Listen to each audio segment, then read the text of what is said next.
সমস্ত দুনিয়াকে যদি আপনি একত্র একদিকে রাখেন, আর যদি এই সুবহানাল্লাহ যদি আপনি একদিকে রাখেন, আল্লাহ তাবারক ওয়া তাআলার এই নাম সুবহানাল্লাহ, আল্লাহ পবিত্র, এই পাল্লায় আল্লাহর কাছে ভারী হয়ে যাবে। বলুন সুবহানাল্লাহ। আল্লাহ তাবারক ওয়া তাআলার এই নামের কত ফজিলত আর কত বারাকাত। মানুষের জীবনের সমস্ত মোড়কে আল্লাহ তাআলা ঘোরায় দিয়ে আল্লাহ তাবারক ওয়া তাআলা তার আলোর দিশা, আলোর সন্ধান আল্লাহ তাআলা বান্দাকে দিয়ে দেয়। কত দাম সুবহানাল্লাহর। আজিজে মিস্র সাইয়্যিদনা হযরত ইউসুফ আলাইহিস সালাতু ওয়াস সালাম ভাইয়েরা মিলে অন্ধকার কূপের মধ্যে ফেলে দিয়েছিল। এই ইতিহাস আপনারা জানেন কি জানেন না? আল্লাহ রাব্বুল আলামিন কোরআনুল কারীমের মধ্যে সূরা ইউসুফের মধ্যে এই আলোচনা করেছেন। সেদিকে আমি যাব না, আমি কয়েকটি কথা বলে ইনশাআল্লাহ আমার সংক্ষিপ্ত আলোচনা শেষ করব।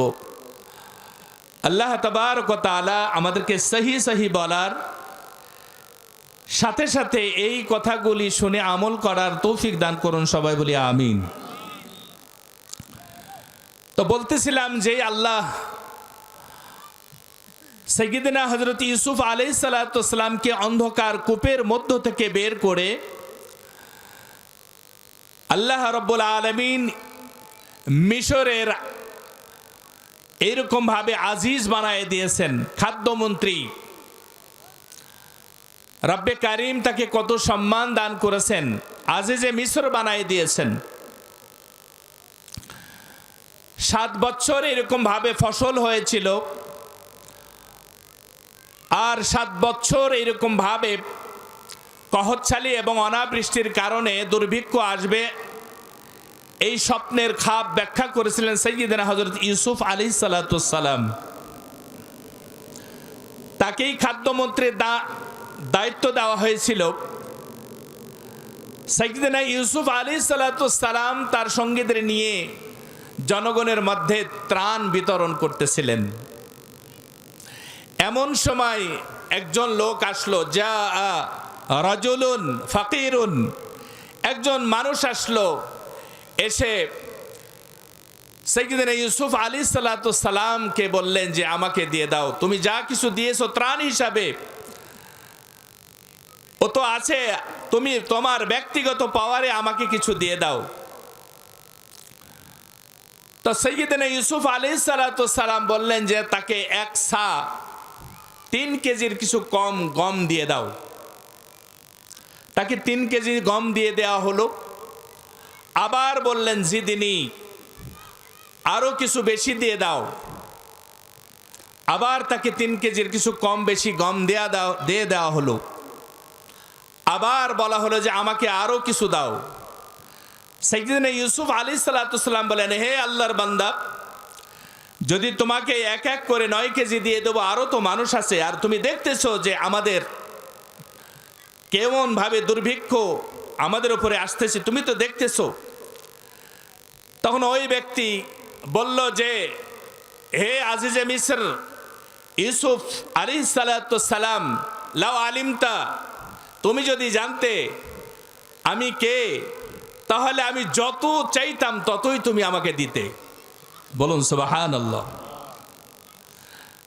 সাইয়্যিদনা ইউসুফ আলাইহিস সালাতু ওয়াস সালাম বললেন, তুমি কে, তোমার পরিচয় কি? ওই লোকটি তখন বলল, হে আজিজে মিসর ইউসুফ আলাইহিস সালাতু ওয়াস সালাম, আমি হলাম ওই ব্যক্তি, শাহিদতু লাকা মিন বারাআতি যুলাইখা, আমি তোমার ব্যাপারে ওই শিশু যেটা আমি তোমার পবিত্রতার ঘোষণা দিয়েছিলাম। বলুন সুবহানাল্লাহ। সাইয়্যিদনা ইউসুফ আলাইহিস সালাতু ওয়াস সালাম তখন বললেন যে তাকে 1 ইরদাব গম দিয়ে দাও। কিতাবের মধ্যে আসছে যে ইরদাব 14 ইরদাব গম দিয়ে দাও। 14 ইরদাব বলা হয় এমন একটি মাপ যা 105 মণ গম হয়। বলুন সুবহানাল্লাহ।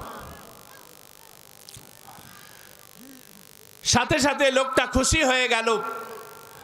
আল্লাহ তাবারক ওয়া তাআলা আসমান থেকে সাইয়্যিদনা জিবরিল আমিন আলাইহিস সালামকে প্রেরণ করলেন, করে বললেন যে হে জিবরাইল, তুমি আমার নবী ইউসুফ আলাইহিস সালামকে জানায় দাও যে তার একদিন জুলেখার বরাতের ব্যাপারে সাক্ষ্য দিয়েছিল। ইউসুফ আলাইহিস সালাম পবিত্র, তার সাক্ষ্য ওই লোকটি দিয়েছিল, যার কারণে তাকে 105 মণ গম দিয়ে দিয়েছে তার বরাতের সাক্ষ্য দেওয়ার কারণে। আর যে আমার বান্দা নামাজ শুরু করে সুবহানাকা আল্লাহুম্মা বিহামদিকা ওয়া তাবারাকা ইসমুকা ওয়া তাআলা জাদ্দুকা লা ইলাহা গায়রুক, আবার রুকুতে গিয়ে বলে সুবহান রাব্বিয়াল আযীম, আবার সিজদায় গিয়ে বলে সুবহান রাব্বিয়াল আলা, এইরকম বালেগ হওয়ার পর থেকে কতবার আমার পবিত্রতার ঘোষণা করেছে। আমি আল্লাহ, তাকে আমি কতটুকু দিতে পারি? আমার ভান্ডারে কোনো অভাব নাই, আমার ভান্ডারে কোনো কমি নাই। তুমি যদি তোমার একদিন বারাতের সাক্ষ্য দেওয়ার কারণে যদি তুমি এইরকম 105 মণ গম দিতে পারো, আমি আল্লাহর যার অফুরন্ত ভান্ডার, আমি আমার বান্দাকে কত দিতে পারি? সুবহানাল্লাহ। সেই আল্লাহ, সেই মালিক আপনার আমার আল্লাহ, বলুন সুবহানাল্লাহ। একটা মানুষ যখন আল্লাহর পবিত্রতা বর্ণনা করে, হইতে পারে তার একবার পবিত্রতা বর্ণনা করার কারণেই আল্লাহ তাআলা তার জিন্দেগীর গুনাহ আল্লাহ মাফ করতে দেরি হয় না, বলুন সুবহানাল্লাহ। এখানে আপনারা যে এসেছি, আমরা যে এসেছি, এতে আমাদের লস হয়েছে না লাভ হয়েছে বলতে পারেন? কবার সুবহানাল্লাহ বললেন? এই সুবহানাল্লাহটুকু যদি আল্লাহর দরবারে যদি কবুল হয়, হয়তো আপনার আমার নাজাতের জরিয়া হয়ে যেতে পারে। কথা ঠিক না ঠিক? ও মুসলমান, যেই দিন কঠিন মুসিবতের দিন, যেই দিন বড় সংকটের দিন, সেই দিন মানুষ একটি নেকির জন্য মানুষের দাঁড়ে দাঁড়ে মিসকিনের মতো ঘোরাঘুরি করবে। আল্লাহু আকবার। সেই দিন হয়তো এই সুবহানাল্লাহ, এই আল্লাহর পবিত্র নামের সাক্ষ্য, এই গাওয়াহি হয়তো আপনার আমার জন্য নাজাতের জরিয়া হয়ে যাবে। বলুন আলহামদুলিল্লাহ।